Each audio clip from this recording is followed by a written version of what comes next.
And I want to welcome everybody to our first Women on Wednesday for the 2021 legislative session. We have a really exciting program today, and we are going to start off by sharing this video before we do introductions and hear from our speakers. We are recording. I will ask folks to mute your phones for now, so that we don't have any noise interference. And one of our speakers, we're hoping, is going to join us a little bit later. She is a state representative and is at the Capitol working, so she's going to hop on as soon as she can. And we will have time for questions, so you can hold on to them until towards the end when we open it up for questions, or you can type them in the chat and we will ask them when the time comes. So I'll go ahead and start this video and then we will jump in.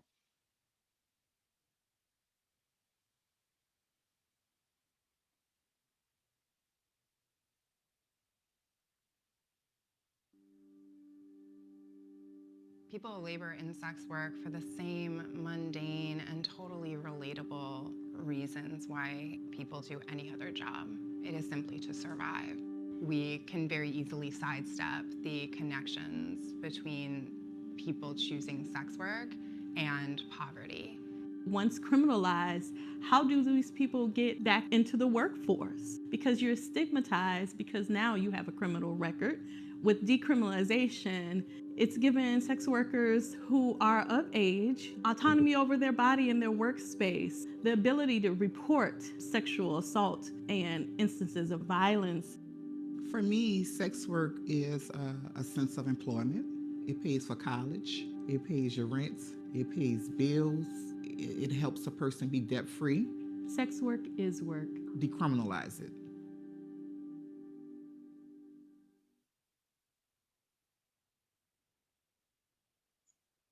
Okay, I'm going to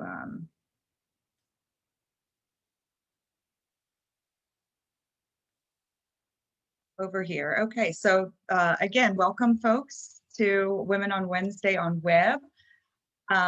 For folks that may be joining us for the first time for our Women on Wednesdays, this is a bi-weekly advocacy campaign that is meant to advance policies for women in Louisiana. And each week that we have these scheduled, we host groups of advocates so that we can learn about key issues that are affecting women across the state and the impacts of proposed legislation. And our goal is to give you all the information and the tools that you need to influence the legislative process and to hear from state lawmakers. And we think that these kinds of events really can provide what advocates need to keep fighting and can show our state lawmakers how important these issues are to the public. In the past, we have hosted these at the Capitol, and we hope to do that again next year. But because of COVID, we decided to continue to host these advocacy events virtually. So thank you so much for joining us, and we hope that we have a program that is going to keep you interested and engaged as we move forward. And let me see if I can get to this. So these Women on Wednesdays are brought to you by Lift Louisiana. I'm Michelle Ehrenberg. I'm the co-founder and executive director. Lift Louisiana is a reproductive rights organization, and our mission is to educate, advocate, and litigate for policy changes that are needed to improve the health and the well-being of women in Louisiana, their families, and communities. And today, our topic is decriminalizing sex work, consensual adult sex work in Louisiana. And we're really super excited to have with us the campaign leader with Women with a Vision, Kalisha Harris, and we'll be joined later by State Representative Mandie, Landry. So a little bit about our speakers. Kalisha Harris is the Reproductive Justice and Sexual Health Program Manager at Women with a Vision. And she spent a decade as a community health worker, educator, activist, always centering the complete health and healthcare for access for Black people, and specifically queer and trans Black people. who are so often shut out of these kinds of services. Women with a Vision is leading the campaign to decriminalize sex work this session with the introduction and support of House Bill 67, which was introduced by our other guest speaker, State Representative Mandie Landry, who represents the people of District 91 in New Orleans. And she's been a lawyer and an advocate for others for over 14 years. She was elected in 2019 and is committed to addressing the constant erosion of women's rights in a state that ranks as one of the worst in the nation for women and children living in poverty. So with that, I'm going to stop sharing my screen and I'm going to turn it over to Kalisha Harris. Thanks for joining us. Hey, everybody. Thank you, Michelle. Thank you for your constant presence as a friend and fierce advocate for women and justice here in Louisiana. My name is Kalisha Harris. I am the Director of Reproductive Health and Justice at Women with a Vision, but I am also a former sex worker. Sex work, as a second generation sex worker, my mother did sex work. The misconception is that people who are providing services via sex work are, should be criminalized. They don't know any better. They need to be saved. And that's just not the case. Women with a Vision in particular has worked with sex workers in community for over 31 years. And what we have most often seen is people being criminalized and shut out of services because of being criminalized in the state of Louisiana. And so let's be clear. One, sex work, we're asking for decriminalization of sex work between consenting adults. Sex workers, it is often said that sex workers are trafficked and don't know any better. And while there are people that are trafficked for all sorts of reasons, I think we should differentiate between people who have been trafficked and people who are consenting to engage in sex work as a form of labor. And there, for all intents and purposes, there are indeed some people who have been trafficked and then consent to engaging in sex work as a form of power and body reclamation, and also financial reasons to have control of their finances. And there are also people who engage in sex work as a means of survival. Many Black poor people, trans folks who are often shut out of jobs and demeaned while working, supplement their income via sex work. And when you are criminalized for sex work, it means that you have a record. That record is then used against you from gaining access to things like housing, going back to school. At one point, sex work was criminalized so highly that sex workers were put on the sex offender rolls. And Women with a Vision worked post-Katrina to make sure that people who were engaging in sex work can get off the sex offender rolls and be able to access services that was in dire need, like housing and so forth, jobs, post-sex work, if that's what they wanted to do. So I think there has been conflation between legalization, which is the state given authority for and licensure to be a sex worker in the state, which would ultimately still shut people out and criminalize the most marginalized folks, immigrant folks, Black folks who have already had a record because of being criminalized for sex work. And decriminalization. Decriminalization means that the police will no longer arrest people who are consenting adults for engaging in this sex trade or being a sex worker. So I think that I have said everything that I need to say.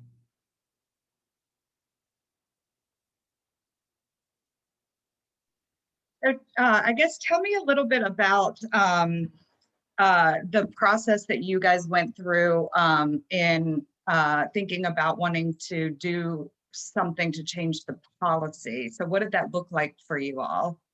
Well, I should be clear that sex workers have in this state have been really pushing for Louisiana to do better before we started pushing policy.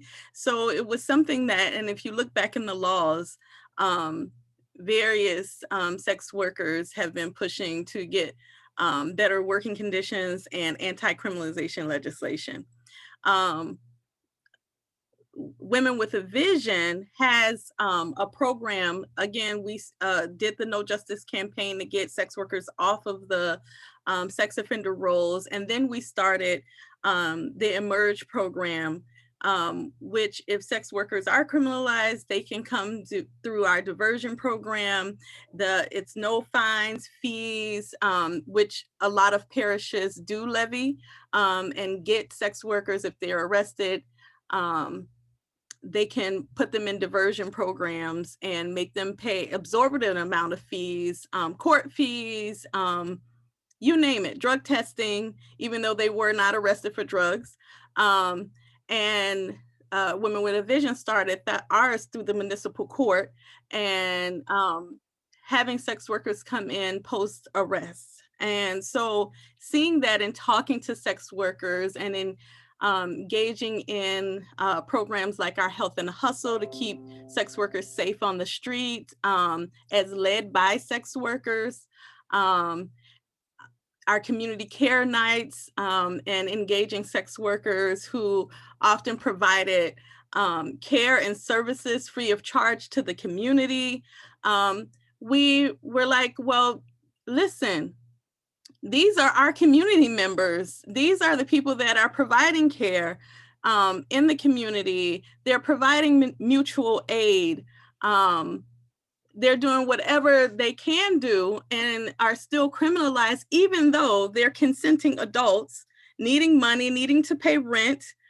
In this pandemic, we all know what that looks like, needing to survive by any means necessary. And so we had a conversation with Mandie and said, look, this for us, this will be a pertinent issue because it doesn't just, criminalization, as we all know as activists, don't just affect the person that's being incarcerated. It doesn't affect just the person that is being criminalized. It affects their families, and many sex workers have children, right?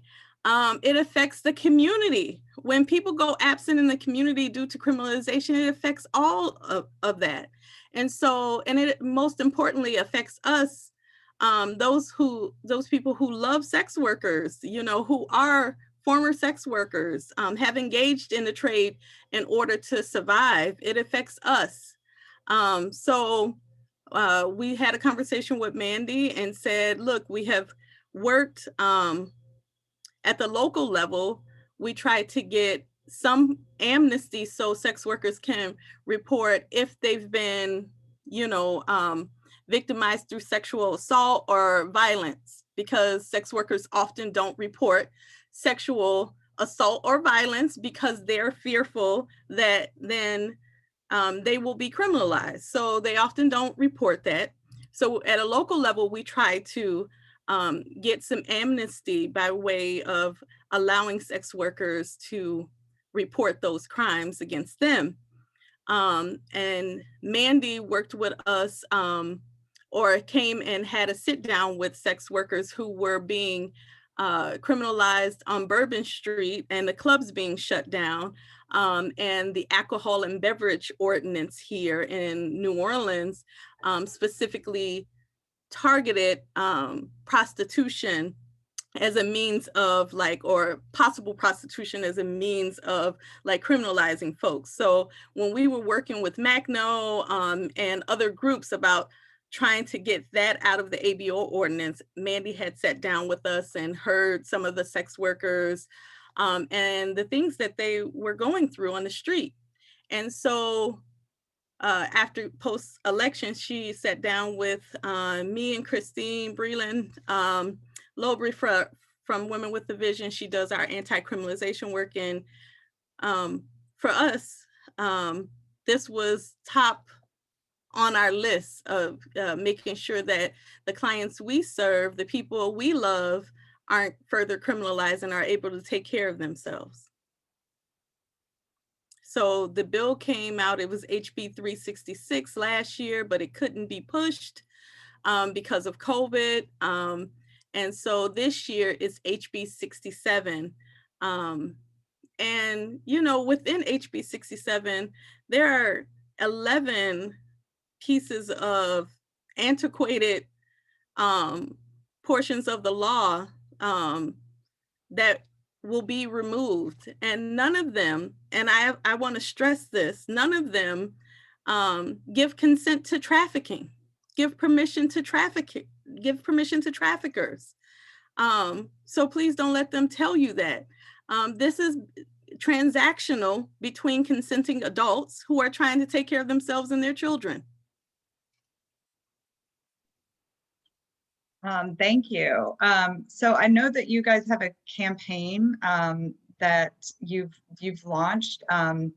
So tell us a little bit about the campaign and what, you know, some of the stuff that you're asking people to do, either as individual activists or you know, people that are affiliated with an organization.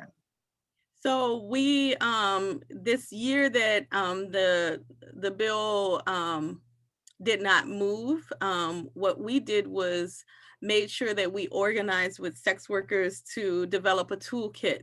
So that toolkit can be accessed by going to deepsouthdecrim.org.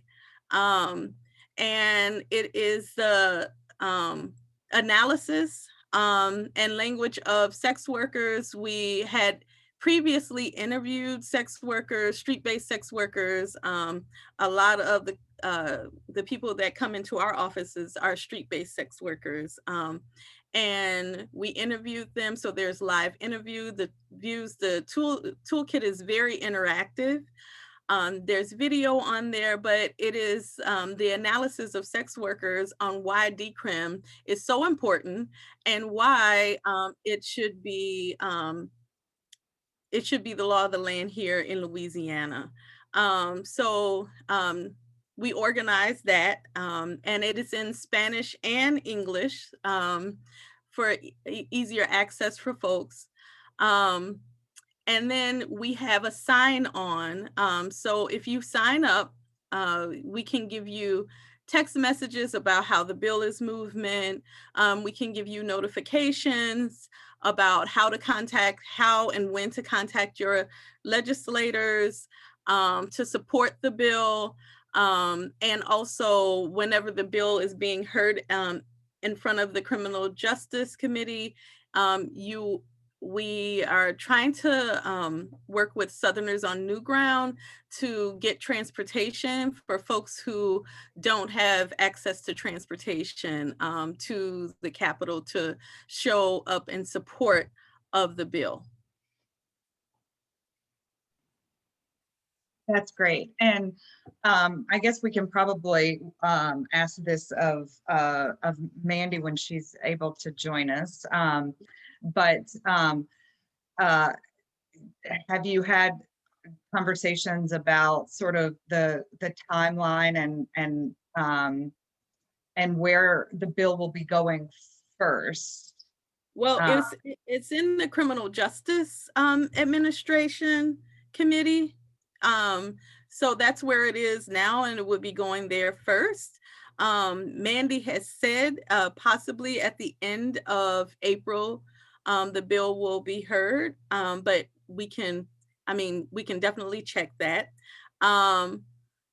with her. And so, yeah, that's where it is right now. And that's where it's going. And so we urge folks to find out who's on that criminal justice committee. And it's easy to do. There's links on our site. We urge you to talk to your state representative if you support decriminalization for consenting adults who are sex workers. The toolkit is up there if you need more language and understanding. Yeah. Okay, we're going to put the link to the Criminal Justice Committee website in the chat for folks, so you can grab that and look and see if any of your own legislators are on that committee. I mean, we encourage you to reach out to any of the committee members, obviously, but it's much more effective when you're reaching your own legislators. So I guess while we're still waiting on Mandie, and I will shoot her a text. Maybe I'll turn session right now. So yeah, and they are still actually in. I think they just adjourned, so hopefully she's going to be able to get to us pretty quickly. Yeah. But in the meantime, I'm gonna turn it over to my wonderful colleague Robin to facilitate questions from folks that are on the call. Hey, Robin. Hey, I'm sorry. Computer is acting up. Okay, let me get to the questions for you guys. All right. Number one, how is the legalization of sex work different to decriminalization? I think I answered that at the beginning, but I'll definitely restate. So decrim, just so we're on solid ground, decrim is police not arresting folks who are of age and engaging in sex work.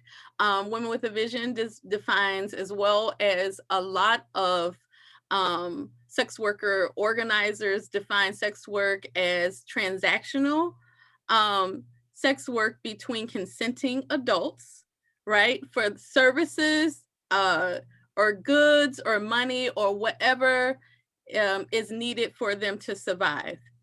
Trafficking, on the other hand, is that which people are forced to engage in, forced or coerced to engage in at any age, right? And so legalization for us will still shut people out because it gives the state authority about who can be provided a license to engage in sex work. And most often, like we see this with, we saw it with the alcohol and beverage ordinance that we were fighting against, where people who have former felonies or criminal record would not be able to get a license through the state. The state would still be over, or administration over that. And we know that the most marginalized are often the ones who have been arrested while engaging in sex work. And let's be clear, sex work on some level, right, is legal here in the state of Louisiana. You have the strip clubs on Bourbon Street, and that's sex work, right? If you're filmed while engaging in sex work, it's considered art, and that is legal in the state of Louisiana. So what is illegal, right, is I guess street-based sex work, where mostly Black people, poor women, trans folks doing sex work are criminalized. And those will be the people who would be shut out of licensure and still at the mercy of the state. And then also still criminalized because they can't get licensure. So we are not advocating for licensure or we're advocating for decriminalization. So I hope that makes sense to folks. It does. But let me ask you a follow-up. Doesn't decriminalizing sex work just encourage human trafficking? That's not the case, and it has not been proven that sex work encourages human trafficking, right? Because what still would be illegal would be trafficking in human beings, and that is illegal. Gotcha. Okay, those who sell sex need protection, but why protect the pimps? We're not trying to protect the pimps. We are trying to protect sex workers. Gotcha. Yeah. Gotcha. Okay, won't decriminalization of sex work harm women's rights and lead to further gender equality in the world? Sex worker rights are human rights, is a feminist analysis, right? Okay. Having control over your body, ownership of sex and sexuality is a mainstay of feminist thought. So no, it actually progresses feminism to think outside of the box, of this narrow box that we have consistently put feminist thought in. So it actually expands feminism by giving folks ownership over their body and the way they make money. Gotcha. So what can we do to support this? What can individuals do, coalitions do? What can we do to support this? So definitely, so we have over 700 individuals and organizations that actually support, including LIFT, and Louisiana Coalition for Reproductive Freedom, and which I see Jessica on here. Hey, Jessica. And and Planned Parenthood Gulf Coast. You can just go to Deep South Decrim, sign on to support. When we send you the text messages to let you know that the bill is up, please go to it. You can look over our toolkit, most importantly, and get educated on the issue of sex work. And, stop shaming people for engaging in sex work. That's the top of the line. Like, change your thought, change your analysis. People have to survive in various different ways. And as long as they're safe, and they can be safer if we can destigmatize what sex work is and how people make their money and stop shaming folks for doing that. You would be helpful. That's being helpful. Call your state representative and let them know that you support it, and let them know the reasons why. Even if you were once uneducated about sex work and ways people have to survive, you can be educated now and tell them why you support it. Great. Tisha, did your question get answered? And your question was, can anyone participate in Women with a Visions diversion program statewide or only in Orleans Parish? Was that your question, Tisha? It's through the municipal court, Orleans Parish. So, anybody can participate in it, absolutely. But what we have been finding is places like Jefferson Parish has been hesitant to even put people in our program. We've heard from sex workers that have said that the DA believes that we are forcing women into sex work or trafficking women. And so that is not the case. What we do is support decisions made by sex workers and unapologetically do so. Okay, anybody else have any questions? You can type in the chat or go ahead and ask them now.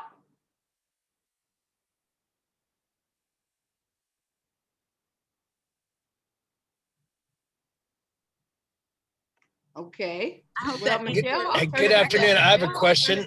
Oh, okay. Hello. Will has a question.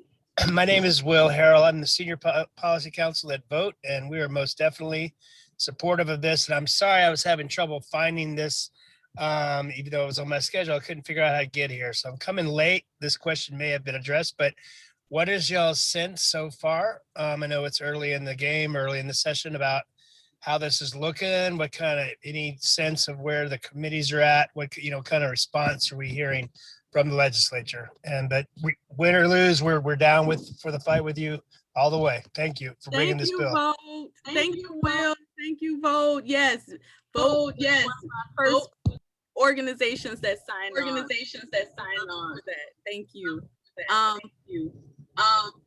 So what Mandie has said, and if she was here and not in legislative session, she could answer this more thoroughly than myself, but she's been getting good feedback from the Criminal Justice Committee that, and we feel it may pass through committee and go to the floor for a vote. So we are hopeful. We are excited. I mean, first of all, y'all, this is monumental to just even get it in bill form. It's the first decrim bill in the Deep South. People are having conversations about sex work decrim across the nation. This is our toolkit is the first toolkit of its kind in the South. So we are hopeful that that this will at least get out of committee, and that more people will get educated on the issue, and that we can do this across the nation.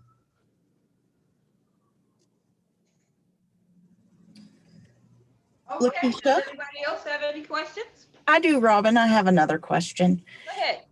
Lakeisha, do we have an idea about how many people this would affect statewide? Sometimes numbers talk to people. Yeah, so we got feedback yesterday, and I believe that they were saying almost like 500 folks have been arrested between 2019 and 2020 for sex work in our state, and I feel like that we'll say 500, right, people, but I want you to double that number and think about the families. Like if sex workers have children they need to support, that's 500 families as well, that are entering into the prison industrial complex, right? So it's not just 500 sex workers, it's 500 families that are affected.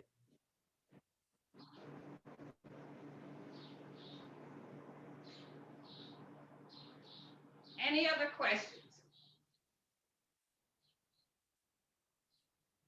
Okay, Michelle, turn it back over to you. All right, well, I just shot Mandie a text to see if she was going to be able to make it on and to join, if we could stall for her for a little bit longer, but I haven't heard back from her yet. So I can help stall with another question. Sure. Where's your opposition coming from? I can imagine like the religious right and so forth. I'm not sure how, no doubt, focus on the family, whatever that's called, they're going to be active. But do you have any sense of where law enforcement is on this? I mean, this might be something they don't want, outside of the sex trafficking issues, human trafficking issues. I mean,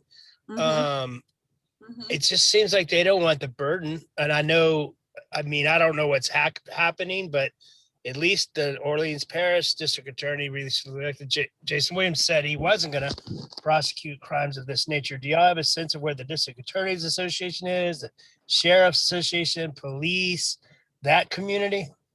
Yeah. So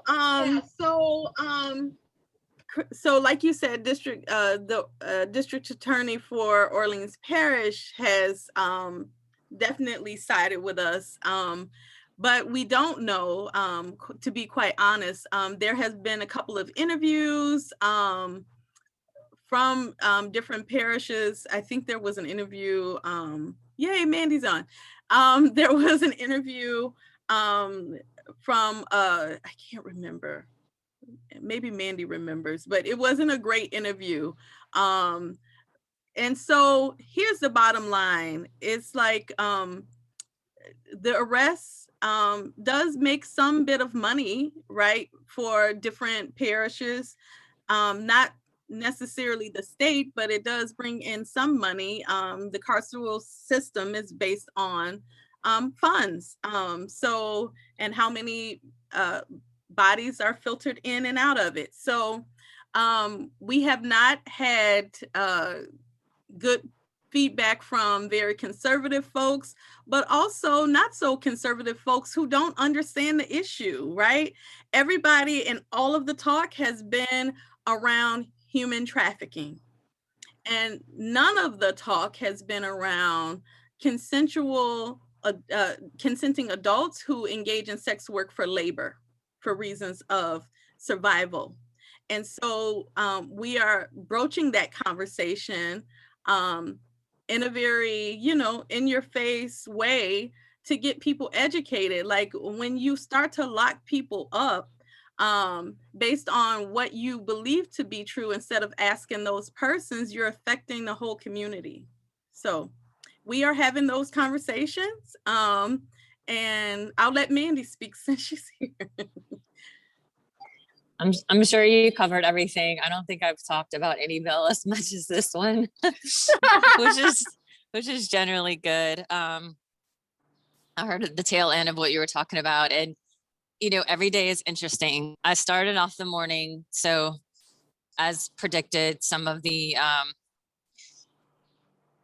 more conservative feminists, I guess I'll just call them that, who focus on trafficking, that started off my morning.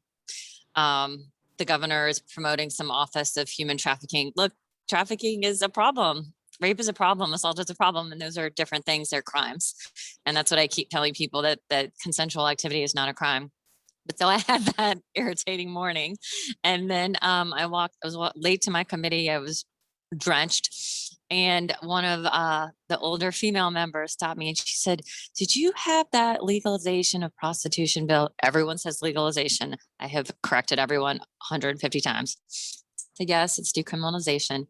And she said, "That is very interesting." She said, "I really would like to talk to you more about it and hear more. I found it very interesting." And she was completely calm about it. And I have gotten a lot of feedback like that from older women who clearly have thought about this before, I guess, because they are very intrigued. So I think that is a positive thing. Ted thinks this might come out of committee. I don't know. His committee is wild this year. They have all kind of crazy stuff going through it. So we're working on it. And Lakeisha, I meant to ask you, he asked what we think about the third week of session. So that would be not next week, but the following. So if you and Christine and all the other leaders want to think about it, and let me know if what y'all think about doing it that week. I kind of want to do I have a gun bill that I kind of would prefer to do first, but that's going to depend on Ted. So do you have a preference? The third week? It would be week after next. Week after next. Okay. We could if that is necessary. We're here. You would like more time? We're ready. I mean, we had planned for the end of I was just telling everybody we had planned for the end of the month. So that's fine. That's kind of what I was thinking. That would be, yeah. Okay, I'll ask him because they have a lot going through criminal justice this year. There's a big clean slate bill. There's a bunch of gun bills. So we kind of are playing off some of those issues as well. But I swear to God, everyone in this building knows about this bill. And I heard you saying about interviews. I mean, I've been interviewed 100 times and most of them have been fine. And people are curious usually and maybe a little ignorant of the issue. And usually they're okay when I correct them. But it has taken a lot of learning by me and practicing as well to talk about something in detail that some people find uncomfortable. And it's really not. It's really not.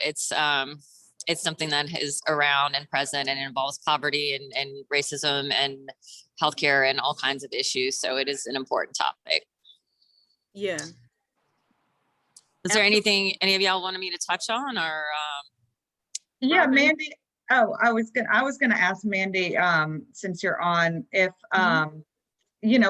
so we sent the link in the chat to the Criminal Justice Committee so people could see who those members are. Are there particular folks on that committee that, you know, we need to be trying to reach. We need to find people in their districts to call them.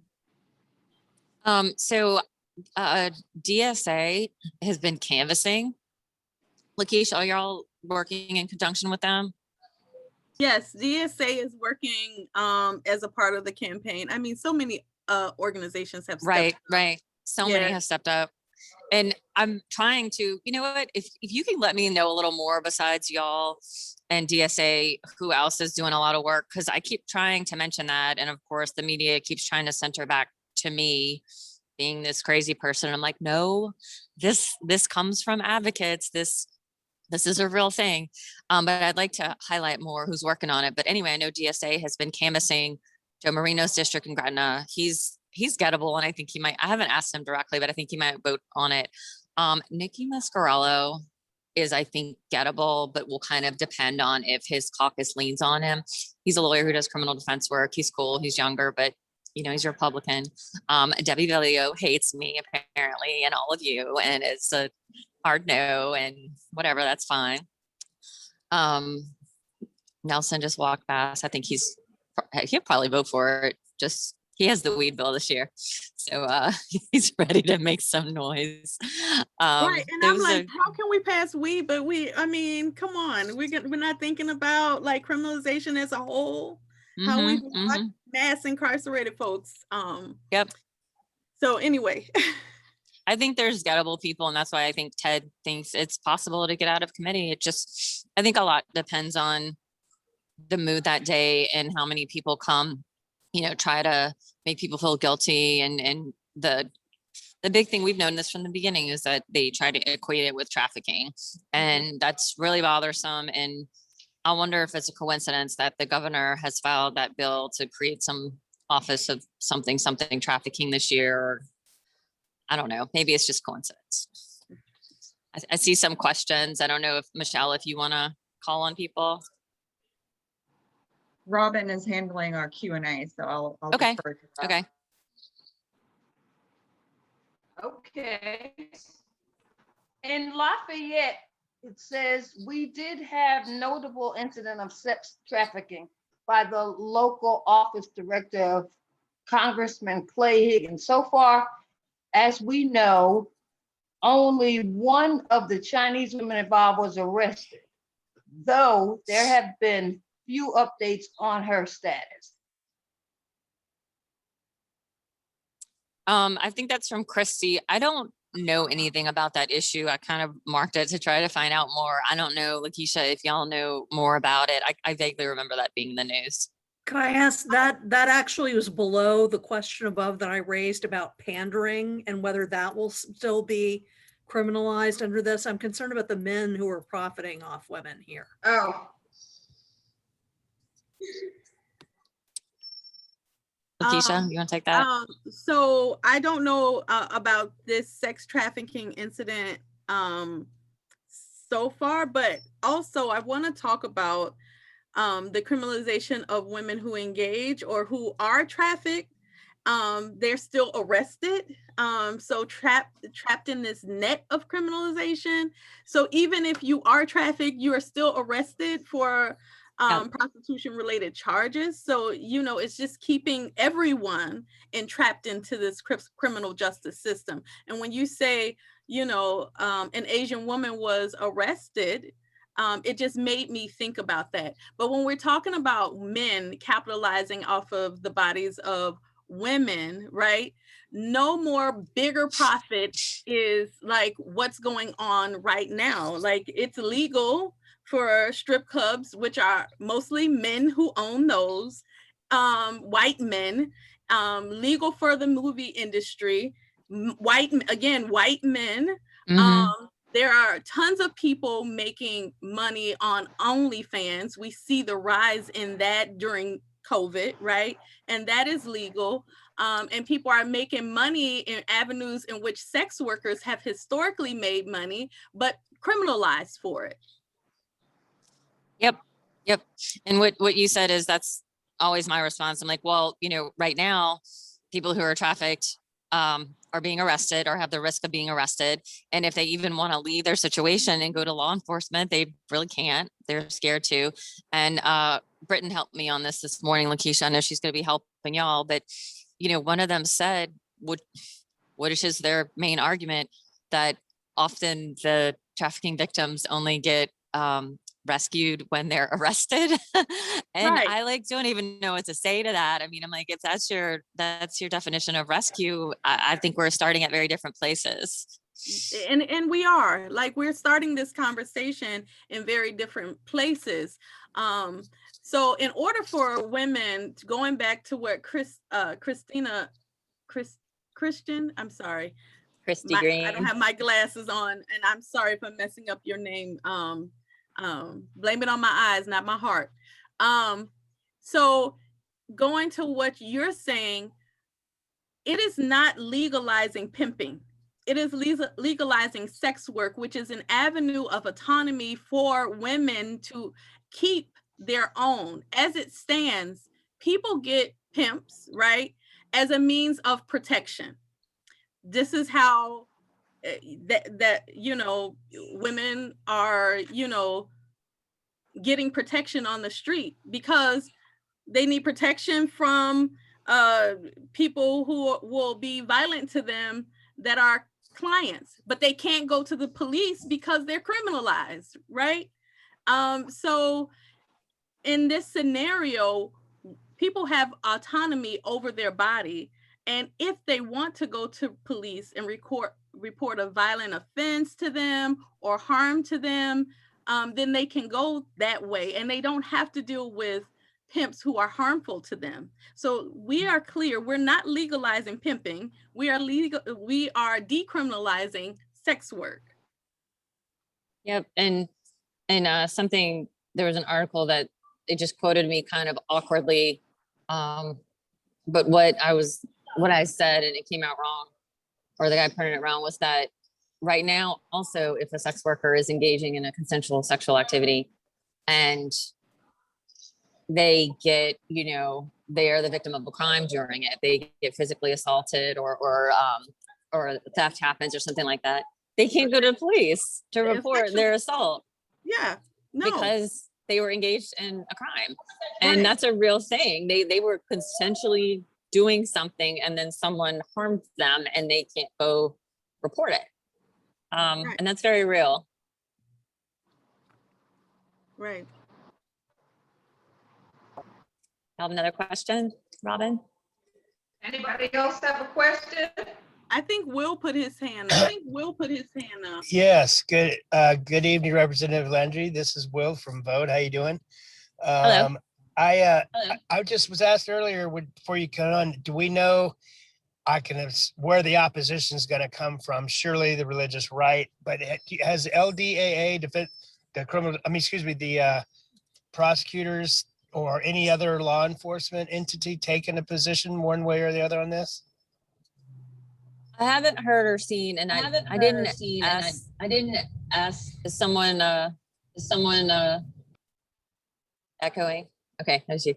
I haven't heard or seen that, and I didn't ask Ted about that directly, but I'm going to see him later so I can ask him if he's heard anything.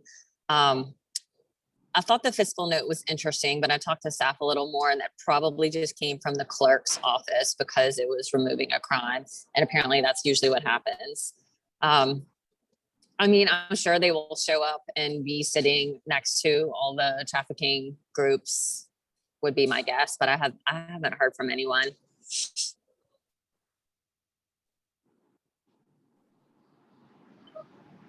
Women with a Vision did have the public defenders sign on, so I think that's helpful. So Mandie, we will definitely give you a list of everybody. Yeah, I want to make sure people know how broad this coalition is, how it involves people who are very knowledgeable, whether because they formerly are currently engaged in this work or they work with people engaged in this work, that they, I'm listening to y'all are leading. I didn't just make this up on my own. I get that the media wants a nice quick hit That's fine. We knew that was going to happen, but most people, when I start talking to them, are actually very respectful. And Ted is very determined to have a good hearing on this. So I think it's going to be interesting. I think so too. Yeah, it's time. And they get it. A few of them told me they put it in their survey. We sent surveys around, but I haven't heard yet what their response was. I mean, in my district, it was like 80% favorable or something. So, but you know, I live in the best district in the state. We do. We'll take her. Well, we are closing in on the hour. I'm really glad that you could join us, Mandie and Lakeisha. It's really been a pleasure.